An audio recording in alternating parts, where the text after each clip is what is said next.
Hello, everybody, and welcome to the Octagon's first podcast of the year.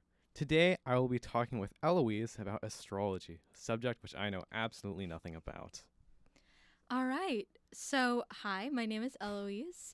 I am not an astrologist, not an expert. I want to put that out there, but I'm a little bit interested in it. I think I know a bit more than maybe David. So, what do you want to know? Well, actually, first off, how did you get interested in astrology? The summer before my junior year, I was working at Breakthrough, and I had this one teacher who I was around a lot because she and we shared some activities.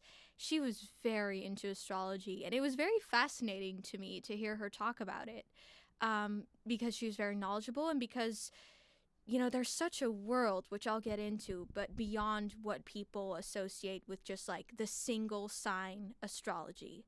And I just wanted to learn more about it. So I've done some research. I started following some Instagram accounts the way you do. So, yeah. All right, so I know nothing, so could you walk me through the basic signs and how you know which one you are? Okay. So, there's 12 signs.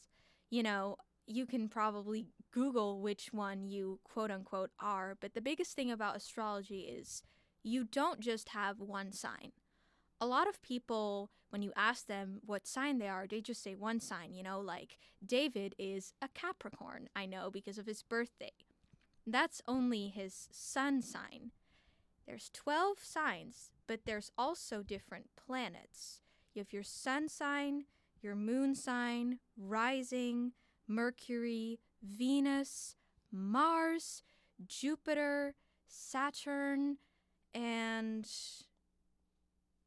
oh, yeah, Uranus and Plato, which, if you want to know which you are, I would recommend going to a website. Like, I found out my whole chart at a website called Cafe Astrology.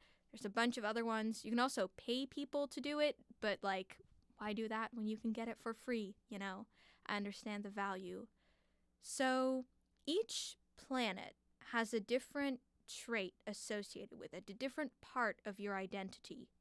So, like your sun sign, which is the sign that a lot of people say when you ask them, hey, what sign you are, is the big one. It's your identity, it's your ego. But when people first meet you, like their first outward persona that they think of you, that's actually your rising sign. Then your emotions are your moon sign. Kind of affection is more your Venus sign. Aggression or like physical responses, that's your Mars. Mercury is your communication, so on and so on. So a lot of people, when they say, oh, astrology's fake, because my sister and I were both born under the same sign, we're both Libras, and we're totally different. It's like, yeah, that can happen because that's only your moon sign, right? That's only one part of your identity. Your sister and you might be completely different in the way you communicate or the way that people perceive you, the way you feel your emotions, or, I don't know, the way you express affection. And it's because your planets are different in those other signs. Okay, so that's a lot to think about. Yeah, that's a So, lot to unpack. with all those different signs, I guess do they all use the same 12 basic signs? Yes, All they right. do. So then what are the basic traits of those 12 signs? Ooh, well, it depends. You can kind of group them. We say there's 12 signs, and each of those 12 signs has an element. You guys all know there's 4 elements, right? There's fire, water, earth, air. So let's start with fire, because I said them first. Fire is Aries, Sagittarius, and Leo. Now, when you think of fire, you think of like a very type of like aggressive, easily shown, dominating kind of persona. And that's kind of what fire signs are. They tend to be kind of the entertainers, the outward going people of the signs. The people who always step up at morning meeting and they're very loud and you can always hear them. That's fire signs, and it doesn't mean that they're not like emotional. It just means, they're kind of the extroverts. So that's like their basic terminology. Now, of course, if you have your sun sign in like a fire sign, but the rest is like completely different elements, makes sense if you're not like the most extroverted. Um, Opposite fire is water signs. So that's Pisces. What else? I always forget the water signs because I don't have any water signs in my chart, so sorry. Oh yeah, Pisces, Cancer. I don't know. You can look it up. But water signs, they're very emotional, opposite to the fire. They're very intact with their emotions. A stereotype about Pisces is that like they always remember their dreams and they like have these crazy dreams, and that's something great about them. They're very intact with their emotions. They also feel very heavily, very empathetic towards others. And then the other opposites are like earth and air. So air signs is Gemini, Libra, Aquarius. Oh, the last water sign is Scorpio. So Gemini, Libra, Aquarius, these are people that are very free. They're not really emotionally attached to people, although Libra's kind of the exception to that. They're very open in their ideas. They're very open to change. They're not the types that want to be restricted by anything. And then lastly, you have your earth signs. Now, when you think of earth, you already think of like grounded, practical. That's exactly who they are. These are your Virgo, your Capricorn, kind of like the planners, and your Taurus. They don't like change in general. They're not the type of people that would say, oh, let's just make up the plan as we go. No, they've got like a bulleted list, very practical, not super ready to give in to emotions, more of like the brain logic than like the heart emotion.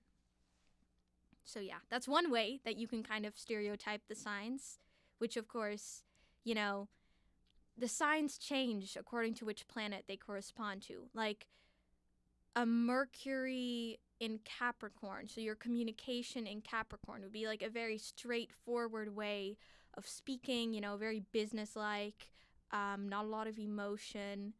But if you had your, Venus in Capricorn, that doesn't necessarily mean that you are straightforward in the way you show affection or that you don't show affection at all. That's not, there's nuances to the way every sign is expressed in the different planets.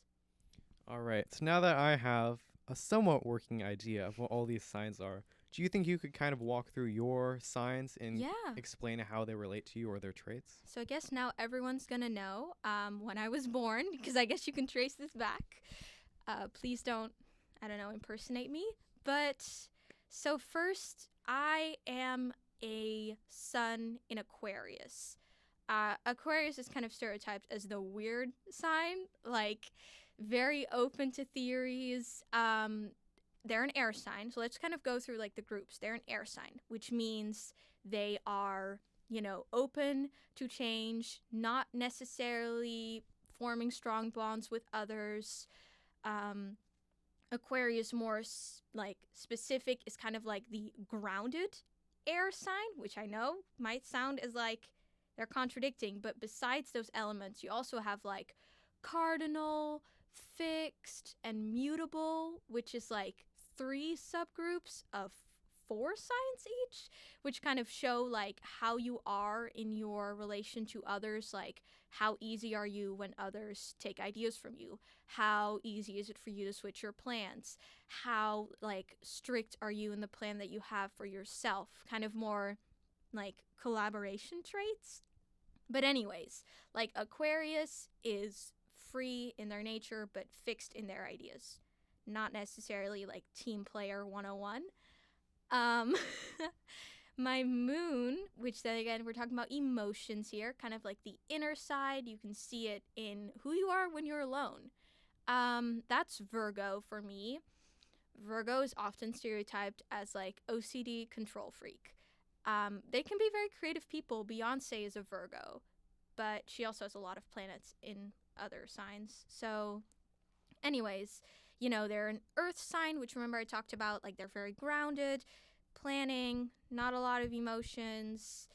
So yeah, that's Virgo for you. And my rising sign, which is your outward persona, is Gemini.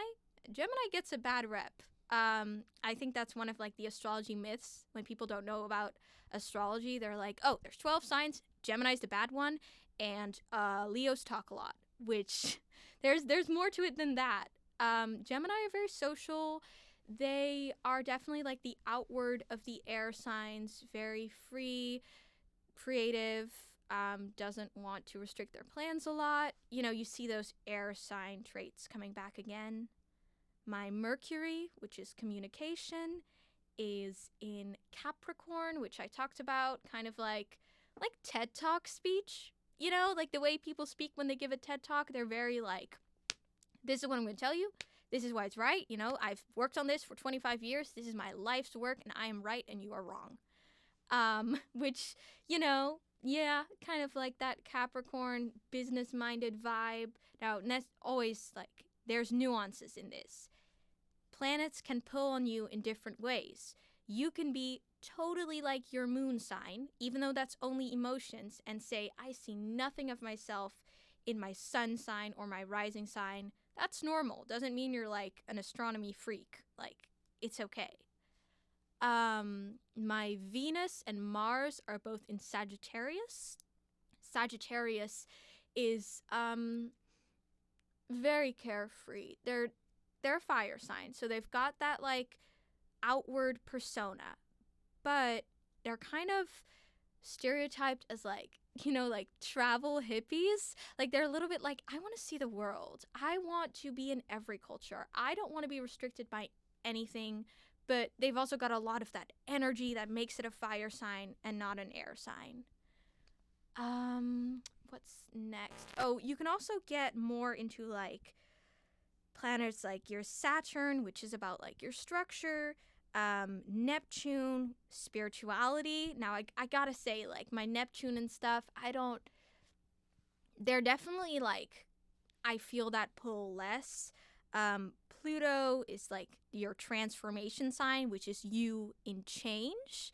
Not like you're transforming, like, those middle school books where you would go from a person to an animal. You're transforming, like, how would you react to moving across an ocean? How would you react to going to college? How would you react to someone in your family dying? Like, that's the type of transformation they control. And then lastly, Uranus is innovation. So kind of like your inner mind, you know, how open are you to creating new ideas? How does your mind work? Are you more of a traditionalist? Are you more of an innovator? Like, that type of stuff. Not necessarily politically, like, I just really, like, it doesn't mean, like, conservative or liberal. Like, no, not what that means. Just the way your mind works. All right. So if somebody wanted to learn, well, what their own signs are and more about them, what kind of websites or resources would you recommend? So your sun sign is very easy to find. Your sun sign is the one when people say signs have dates, like, oh, you know, being an Aquarius is from like January 20th to like February something, like they talk about your sun sign. So you can easily Google like Virgo date, Sagittarius date, like find your sun sign that way. There are a bunch of websites that you can find your whole birth chart. The only thing that you like definitely need to know is the exact time when you're born. That's for your rising sign. Where you're born, because like time zones change this stuff, you know, that's pretty understandable. Like being born at 6 p.m. in Hawaii, not the same as being born at 6 p.m. in like Vancouver or something, you know. So find that out. And of course your birthday, like the date. There's Cafe Astrology and Astrology Cafe. Both are good.